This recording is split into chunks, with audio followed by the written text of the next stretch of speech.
Welcome students, lost spring chapter के part 3 में आपका स्वागत है।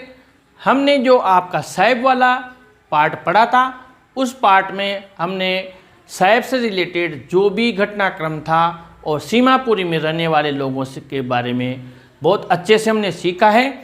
हम अब मुकेश वाला पढ़ते हैं। यहाँ पर शुरुआत में लिख रहा है I want to drive a car, यहाँ से स्टार्ट हुआ है। अब आप देखिए इस चैप्टर में सबसे पहले हम जब पढ़ रहे हैं तो एक कोटेशन से पहला पार्ट शुरू हुआ था, समटाइम्स आई फाइंड अ रूपी in the garbage inverted coma में, ये साहिब ने कहा था। यहाँ पर वापस जो दूसरा पार्ट है मुकेश का, उसमें मुकेश कह रहा है मैं एक कार चलाना चाहता हूँ, यानी मुकेश क्या करना चाहता है, तो एक कार चलाना चाहता है। Mukesh इंसिस्ट्स on being his own master, Mukesh अपना मालिक स्वयं बनना चाहता है। इस बात को लेकर वो इंसिस्ट ऑन है, यानी आश्वस्त है।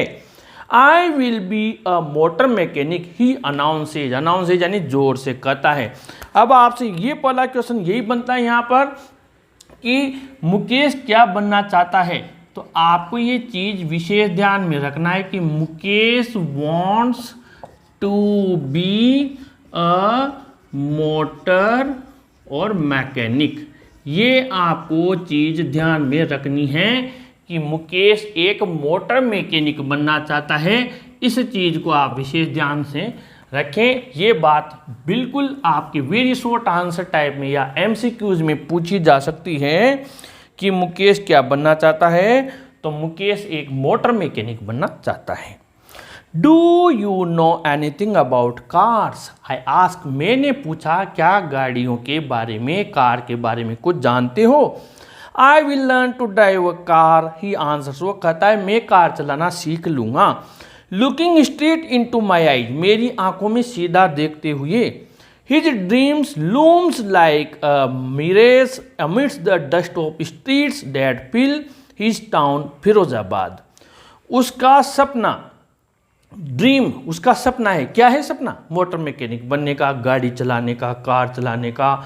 लूम्स लाइक, अब लूम्स लाइक को हम मान सकते हैं लुक्स लाइक, नजर आता है जैसे एक मृगमरीचिका, यानी एक झूठा ख्वाब, एक तरीके से दुस्वप्न, या यूं कहा जाए कि वो सपना जो पूरा नहीं हो सकता, वो नजर आ रहा है धूल भरी डस्ट ऑफ स्ट्रीट्स, यानी धूल भरी गलियों में, जो कि फिरोजाबाद में फिल यानी भरी हुई है उन धूल भरी गलियों में।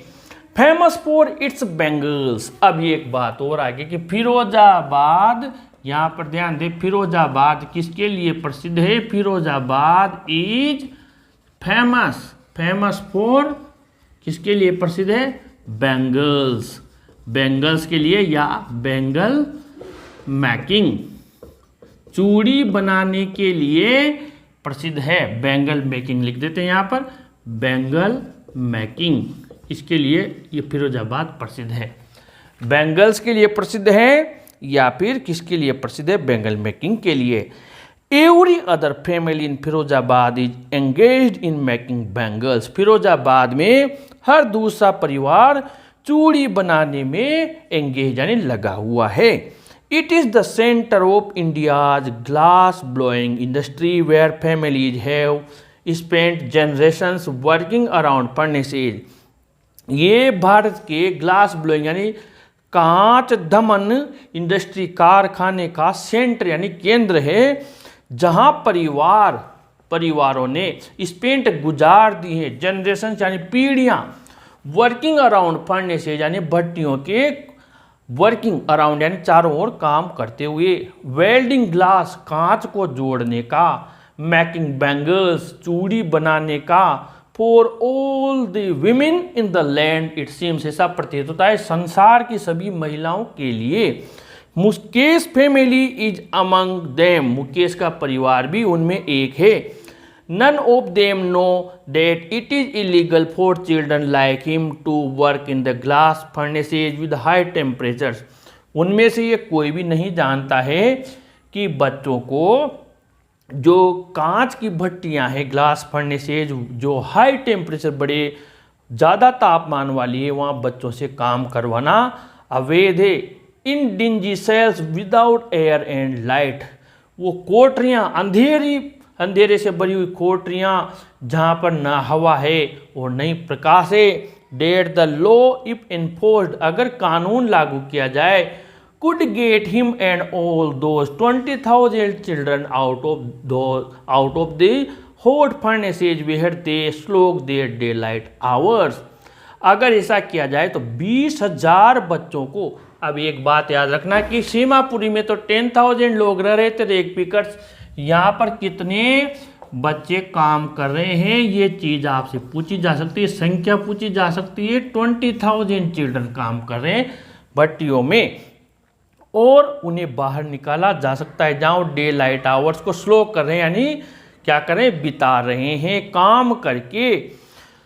Open losing the brightness of their eyes, उनकी आंखों की रोशनी खो देते हैं। ये जो बच्चे होते हैं, अब यानी जो ग्लास बेंगल्स इंडस्ट्री है, ग्लास बेंगल्स इंडस्ट्री, इसमें कितने बच्चे काम करते हैं कांच की चूड़ी बनाने के में? 20,000। कहाँ पर? फिरोजाबाद में 20,000 बच्चे काम करते हैं कांच की चूड़ी बनाने के उसमें। अब इसके नुकसान क्या हैं? एक तो वो क्या करते हैं कि जो उनकी ब्राइटनेस है, आँखों की ब्राइटनेस है, उस ब्राइटनेस को क्या करते हैं कि लूसिंग, यानी कि खो देते हैं, ब्राइटनेस को लूज कर देते हैं, खो देते हैं। इसके अलावा वो क्या करते हैं, Mukesh eyes beam as he volunteers to take me home, Mukesh की आंखों में चमक आ जाती है जो वो वॉलंटियर यानी मुझे इनवाइट करता है उसके घर ले जाने के लिए। Which he proud says is being rebuilt, जिसके बारे में वो बड़े गर्व से कहता है कि इसको दोबारा बनाया जा रहा है। We walk down stinking lands, sting यानी बदबूदार गलियों में, चोक्ड विद गार्बेज, जो कचरे से वो नालियाँ गलियाँ हैं वो चौक हो रही हैं।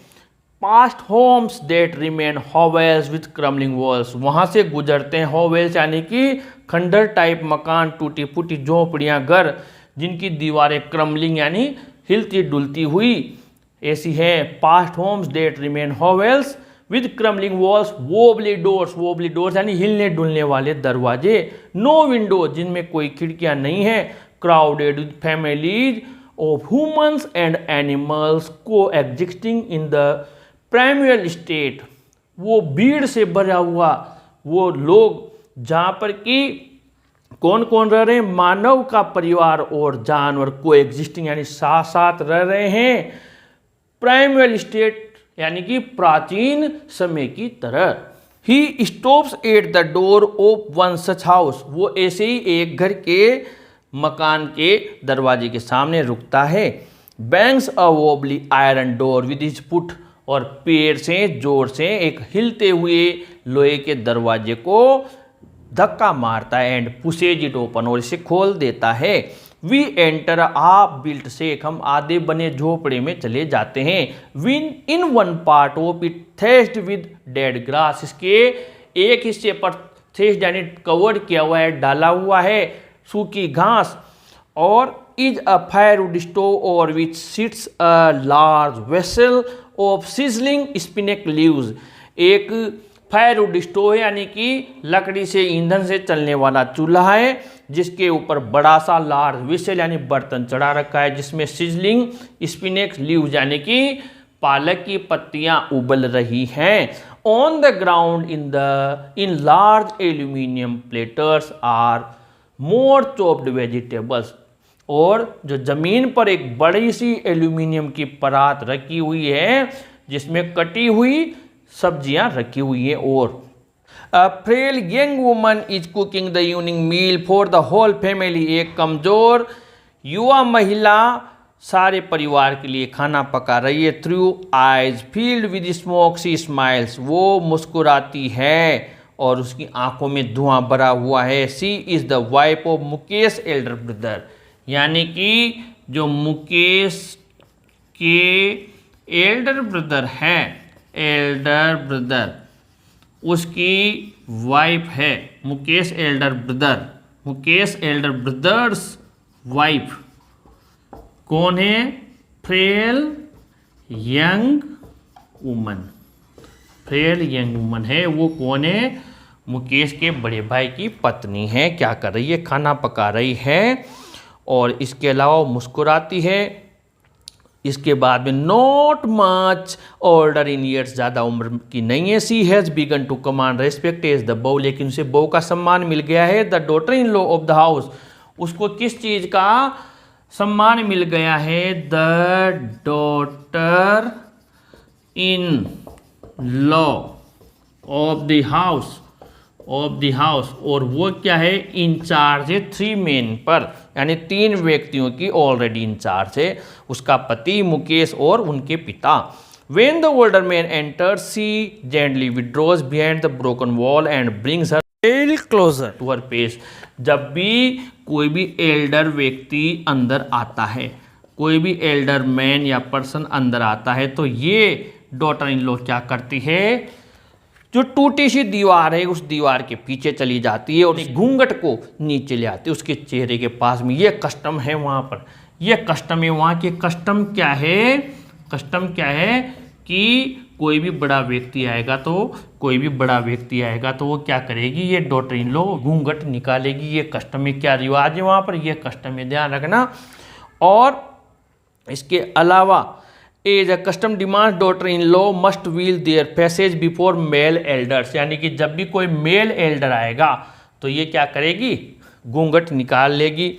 इन this case the elder is an impoverished bangle maker, यानी इस मामले में जो बेंगल मेकर होता है, जो बूढ़ा व्यक्ति होता है, वो इम्पोरिस्ड यानी कि काफ़ी परफेक्ट दक्ष चूड़ी बनाने वाला होता है। Despite long years of hard labour, कठोर परिश्रम के बावजूद पहले मुकेश के फादर ने क्या किया?